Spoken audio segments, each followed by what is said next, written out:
What are you doing? Yeah, I'm so good at video games. I play games for Harry. It's just good for his self-esteem. Like all of his games? I wish it was just his games.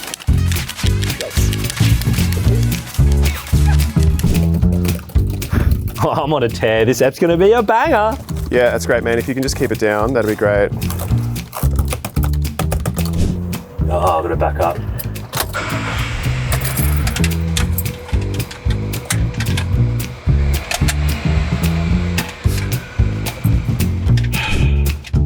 Hey, Mum.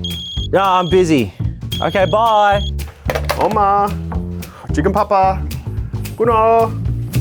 Dan, get off your phone. We have a show to shoot, all right? Yep, sorry.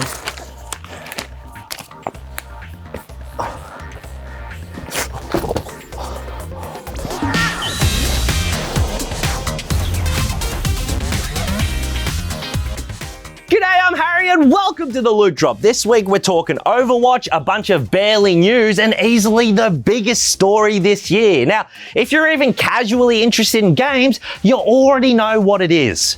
Gameplay videos and screenshots of GTA 6 have been leaked. A hacker by the name of Teapot Uber Hacker dumped screenshots of pre-alpha footage online, revealing a heap of work-in-progress parts of one of the most anticipated unannounced games. Rockstar responded to the hack saying, "We do not anticipate any disruption to our live game services or any long-term effect on the development of our ongoing projects," but that they're obviously super disappointed.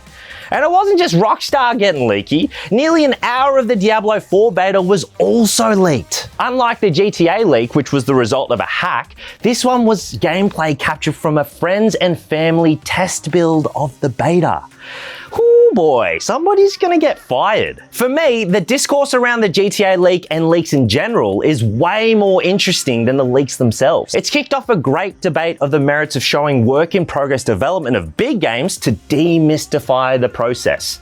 The argument being that showing how the sausage is made will help up-and-coming devs feel more comfortable with their iterating and development. It makes them feel better to see a AAA studio show unfinished stuff and be like, oh, wow, all games look garbage in their development stage.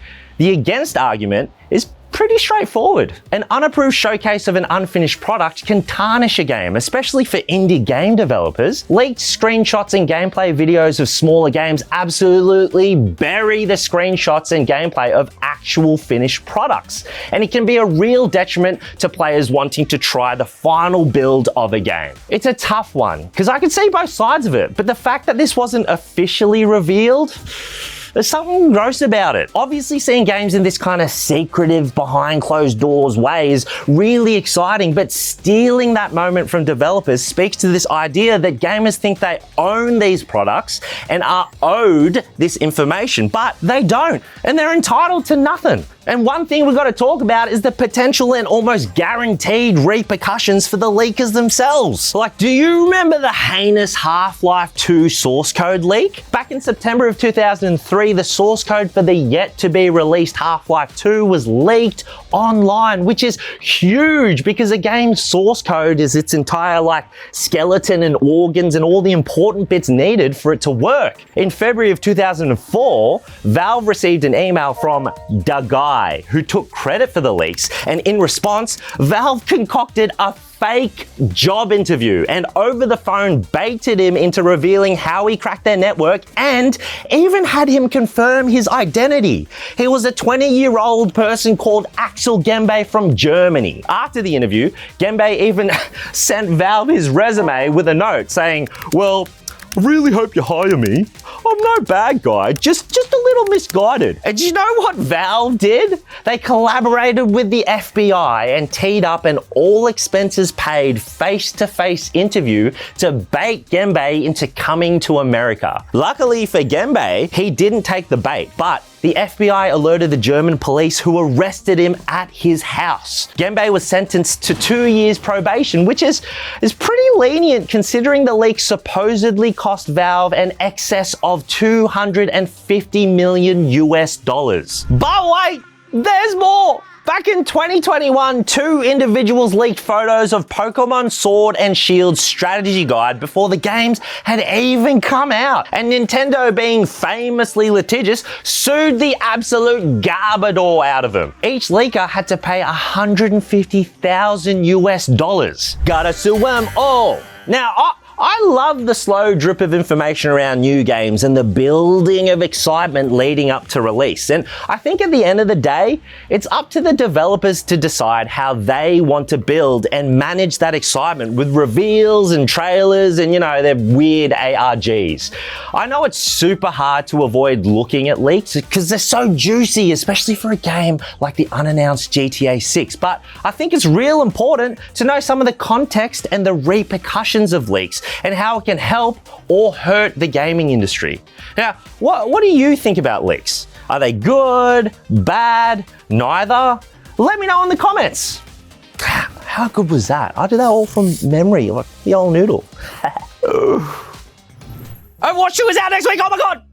And to ramp you up to it, ActiBliz have announced details on new heroes, skins, and the Battle Pass. Joining the roster of new heroes is Kiriko, a healing support character with a Japanese fox spirit ninja theme, and I'm super hyped for her. Her primary fire is called Healing Ofuda, which are paper talismans that she uses to heal her allies. Her secondary fire is a kunai, which is kind of like Genji's shurikens, and speaking of Genji, she can wall run too! If that isn't cool enough, her Protection Suzu ability gives immortality and removes debuffs and looks like a sweet, sweet counter to ultimate abilities like Diva's Self-Destruct or Reinhardt's Earth Shatter. Her ultimate ability is called Kitsune Rush and creates a path of stone steps and torii gates that increases movement, attack speed, reload speed, and reduces cooldowns. And I can't wait to use it while the rest of my team is still hanging out in the spawn room. On top of Kiriko, Overwatch 2 has officially overhauled the progression system, replacing loot boxes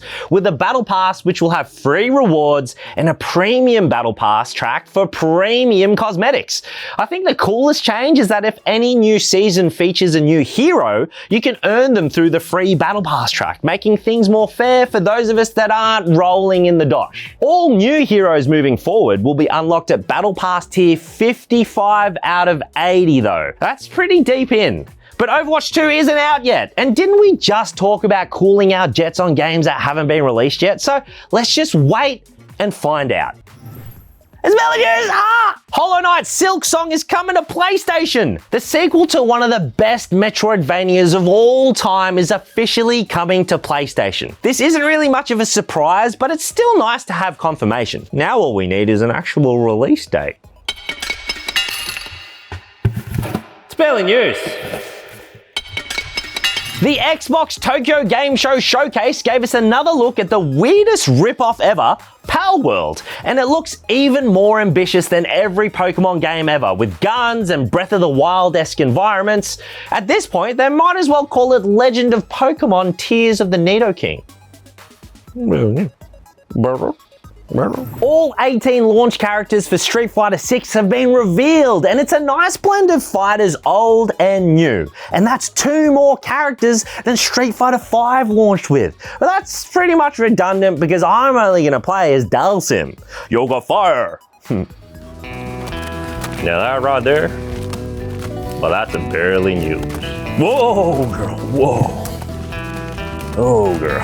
Blizzard are trialing a cool new way of inviting players to the Diablo 4 beta. Die-hard fans, family and friends who have recently spent a ton of time in Diablo 2 Resurrected or Diablo 3 will be rewarded with priority beta access. It's barely news. EA's Motive Studios announced a single-player action-adventure Iron Man game. Motive Studios developed Star Wars Battlefront 2, and the Iron Man game is being led by Olivier Preux, who produced the Guardians of the Galaxy game. So suit up, warm up those hand beams, and throw on some AC/DC. We do not have the right. Oh. That's barely news. The PSVR 2 will not be able to play PSVR games. Sony says that the PSVR 2 won't be backwards compatible because it's way too next gen to play previous gen games. I guess with the PSVR 2, hindsight isn't 2020. And finally, 343 have released a 25-minute video on scripting and bots in the upcoming Halo Forge mode, and the depth, it's surprising. Considering someone's already made Andy's room from Toy Story, I'm excited to see what the community can rustle up when Forge is finally released. Hey, maybe a fan will figure out a split-screen co-op for him. Maybe. That's the Loot Drop coming out this week. Tunic on PlayStation and Switch, Grounded on Xbox and PC, Valkyrie Elysium on PlayStation and PC, and FIFA 23 on everything. Hey, our new show Spawn Squad is out. It's so good. You can watch it on ABC Me, iView, and this channel. Bunch of kids come in, they play video games, and they're all better at them than I am. Anyway, check it out. Bye!